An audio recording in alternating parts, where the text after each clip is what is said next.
Yesterday I was at my sister's house with my mom watching my son and nephews play in the yard. One of my nephews was picking bark off a tree when I remembered an odd encounter I had as a kid. So weird, I said out loud, thinking about the encounter. My mom inquired what I was talking about, so I reminded her. When I was a kid, I was hanging out at the Pinecone Forest, which is what the neighborhood kids call a small patch of trees on the side of the road. I was picking bark off of one of the trees to pass some time, waiting for my friend Frankie to finish his homework and come out and play. Out of nowhere, it seemed, a guy came up to me. I could smell him before I saw him. He smelled like stale cigarette smoke. I was kind of scared when I looked at him. He wasn't very old, but he had a very lazy eye that was cloudy, and his teeth and fingernails were stained yellow. My mom taught me to be nice to people even if they don't look like me, so I faked a smile and said hello. "What are you doing?" he asked me. The smell of his breath was the worst. I'm picking bark off this tree." "You shouldn't do that. It's like picking off the tree's skin. How would you like it if someone picked off your skin?" he said while lightly pinching my arm with his sharp yellow nails. "I don't know," I replied and took my arm back. Just then, Frankie's mom called for me out the door and told me to come and wait inside. I didn't think anything of the whole thing at the time. When I told my mom about it, she had this look of guilt, maybe? She said it's probably time that I know the whole story. She thought I had forgotten about the whole encounter, so she had never brought it up to me. First, you should know that the neighborhood I grew up in was a small, tight-knit community. Everyone knew everyone, and there was no reason for an outsider to come unless they knew someone there. Anyway, here's what happened with this guy. Frankie's mom noticed a white van with no windows parked on the side of the road. How cliche, right? She didn't recognize it, but figured maybe it was a visitor for the neighborhood. She called the police and told them that the van had been there all morning and afternoon. She was kind of keeping an eye on it because she just had a bad feeling about it. Her house had a huge window in the front facing the Pinecone Forest, and the van was parked next to it. She saw me waiting for Frankie and kept a constant eye on the van while holding the phone just in case. She saw the man exit the back of the van and walk up to me. As soon as she saw him grab my arm and pinch me, she called the cops. That was when she called me into her house. The cops stopped the guy right outside of my neighborhood. In the back of the van, they found binoculars, a Polaroid camera, and pictures of me taped all over the walls and ceiling. Me at school, me at my grandparents' house, at the bank with my mom, just me everywhere I went. But that's not all. He had a key to a storage unit on him. Inside the unit, they found a cabinet full of knives. A lot of knives. Paring knives, a butcher cleaver, a thin fillet knife, a melon baller, and just various knives of all shapes and sizes. There were also a few anatomy books, duct tape, and 10 empty 5-gallon buckets. In the middle of the unit, there was an old bed that was used to restrain mental patients, so it had wrist and ankle straps, and the entire inside of the unit was covered in plastic wrap. My mom said he was in a high-security mental institution for the criminally insane last she heard. That has to be one of the creepiest experiences of my life, so I figured I'd share. I was staying at an upscale hotel in the safe area of a large Midwestern city. I'm a 16-year-old female, and I was in a room by myself with my parents a few doors down. In theory, this shouldn't be unsafe, but I guess I had bad luck on this particular trip. Our first night there passed without incident, me in my room and my parents in theirs. I watched a pay-per-view movie and ate way too much food from the snack bar. I didn't have any reason to feel unsafe. The next morning, we did the usual tourist stuff that one does when visiting a new city. As we ate breakfast in the hotel restaurant, I noticed a man who looked to be in his mid-60s staring at me for an abnormally long amount of time. I won't lie, as a young, decently attractive female, I'm used to getting the occasional inappropriate look from guys, so I ignored it and chalked it up to him thinking I looked like his granddaughter or something. The next night, my parents allowed me to meet up with my friend Ethan for dinner, who lived in the area. He met me in the hotel lobby, and we had a nice dinner, and then we went back to the hotel for drinks. Coincidentally, the same man who had been eyeing me earlier was at the bar. By the way he was looking at me this time, I knew I didn't remind him of his granddaughter. Even with my buff guy friend right next to me, his eyes traced every curve of my body. I felt unsettled and mentioned it to my friend, who glanced over and also seemed really weirded out by how obviously this guy was just leering at me. We left the bar quickly, and by then it was around 12:30 a.m. Ethan walked me to the elevators of the hotel, and once I pushed the button, he left. I really wish I would have asked him to stay, because as soon as he walked away, my creeper came rounding the corner and stood there waiting for the elevator with me. I felt so uncomfortable knowing that he would be seeing what floor I was going to, but it hadn't occurred to me to get off at a different floor. And even if it did, he obviously planned on following me, so it would have been just as bad of a situation. When we were in the elevator together, I tried to keep my eyes averted from his, but they literally bore into my body. He kept trying to step closer, and I kept backing up, too scared to even speak.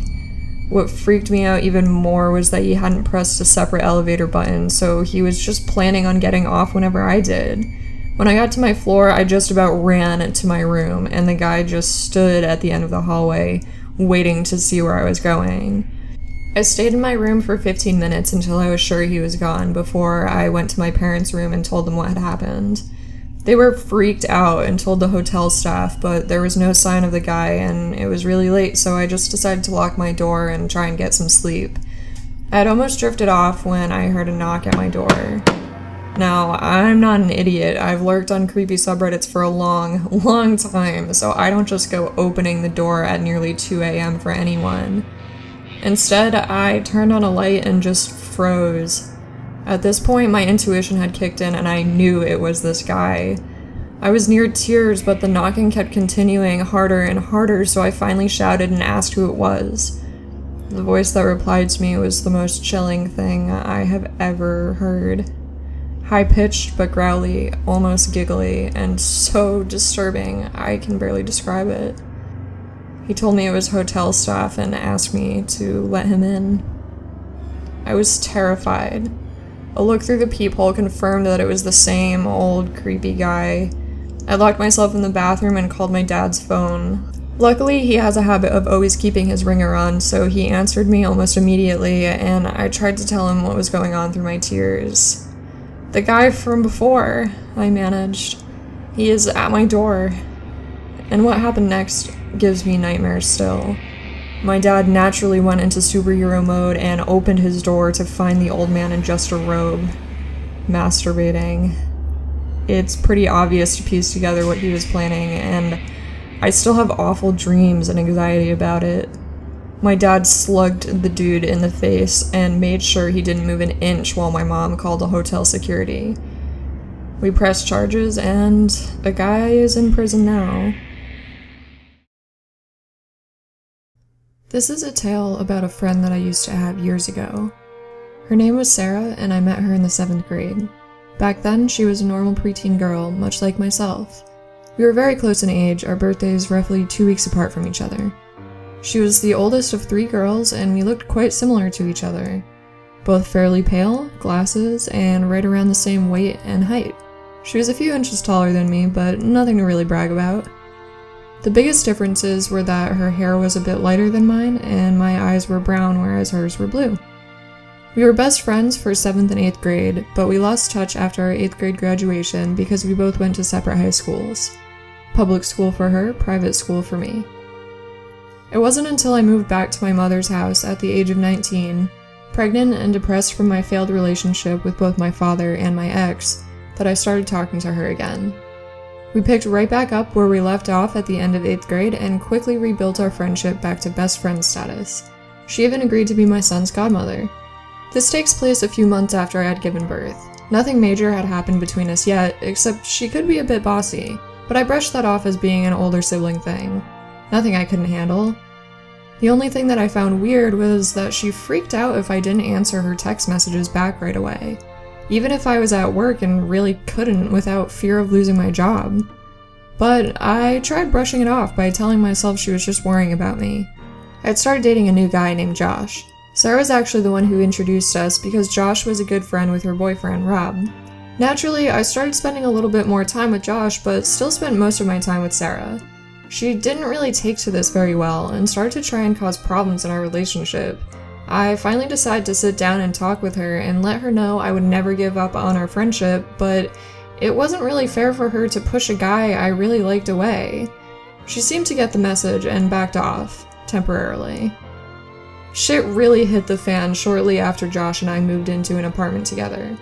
Sarah demanded to spend more time with me while Josh was at work. I really had no problem with it at first, but her bossiness started to reach unbearable levels. She didn't ask to stay for dinner, simply said she was staying. Asking her to leave for the night fell upon deaf ears, and many times she crashed on our sofa, which ended up being really detrimental to my sex life with Josh. It got to the point that she started tagging along on our dates, so we simply started not going out. I tried talking to her, but she kept saying if I was a real friend, I wouldn't mind her being there all the time. Finally, we managed to get one free weekend without Sarah. She had gone to some water park with her family, so Josh and I got to spend some much-needed time alone together. However, because of the strain Sarah had caused in our relationship, we had a really hard time enjoying each other. I refused to end things with him, and we tried hard to work it out. We even tried talking to her boyfriend Rob, asking if he could help us. He said they were planning on getting an apartment together at the beginning of the next month. But then he told us they were looking at a place in the same complex as us. I figured I could deal with that, seeing as she would want to spend time in her new place, decorating it and hosting dinners for her friends and family. I had went to the salon earlier that week and got an awesome new haircut that looked great, and I really loved it. I was getting a lot of compliments on it from various friends. Well, when Sarah came back from her mini vacation, she had dyed her hair to the same color as mine, and gotten it cut in the exact same way. I didn't really mind too much, it was a pretty sweet haircut, but both Josh and I couldn't get over how weird it was that we were starting to look like twins. She even got colored contacts to wear under her glasses that changed her eyes to brown, like mine. One night later that week, I was hanging out with Heather, a mutual friend of ours.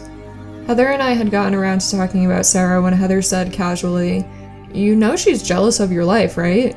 She's even got a huge crush on Josh and you." I was really taken aback. She hadn't said anything about it to me, and I had no idea she harbored feelings like that for me. She's had many boyfriends over the years, so I never would have expected something like that. After that night, I started to notice a shift in Sarah. She wanted to spend even more time alone with me, and oddly enough, more time alone with just Josh as well. On one of these nights, she tried to kiss me. Now, I have no problems with someone being gay, I have many other friends who are, but I am not, and I would hope that a friend would respect that. I told her this, and she went crazy. She told me I was a lying cunt and that I was leading her on, and that I had to kiss her back because she said so. I told her no, I didn't, and I didn't lead her on. She left shortly after to meet up with Rob and Josh while I took care of my son. I didn't really think anything of it until Rob came over later, saying Sarah kicked him out of the house because she had to talk to Josh alone. I filled Rob in on what had been going on, and he said he had sensed something weird going on lately. I got Heather to come over to watch my son while Rob and I went back to their apartment to confront her. We found her in bed with Josh. Naturally, both Rob and I were really upset. Rob and I just left, and he crashed on my sofa for the night, though I don't think either of us did much sleeping. The next day, I broke up with Josh, and Rob broke up with Sarah. Rob ended up moving back in with his father and just cut ties with Sarah and Josh completely. Sarah blamed me for the demise of her relationship with Rob and vowed to make my life a living hell.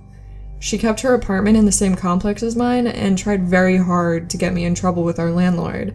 At random times, the landlord would stop by saying I had a noise complaint against me, or that someone had complained about some awful smell coming from my place. It wasn't until the third time he had come by saying someone saw a rat coming out of my door that he finally realized someone was just trying to cause me trouble. I had talked to him about it, but he has a job to do, I guess. When Sarah figured out that wasn't working, she started calling my home phone and cell phone at random times. All the calls were listed as restricted, and she never said anything, but I knew it was her. From my window, I could see into her apartment and always saw her looking out at my window while on the phone at the exact times that my phones were ringing. I quickly changed my phone numbers, and that was the end of that. No one besides my mom and work had them, and neither cared for Sarah much after learning what she had done. When she realized she couldn't get a hold of me via phone, she took to blowing up my email and social media. Obviously, it didn't take me long to block her on that. Out of all the weird things Sarah did throughout this time, this one takes the cake. Apparently, she had a copy of my apartment key. I don't know how she got it because I certainly never gave her a copy. I figured Josh may have given it to her once they had started to be sexually active, or she just stole Josh's and made her own copy. She started entering my house when I wasn't home. At first, I started noticing little things disappearing or being moved. My bills were no longer on the kitchen counter, but on the dining table. My favorite shirt had gone missing.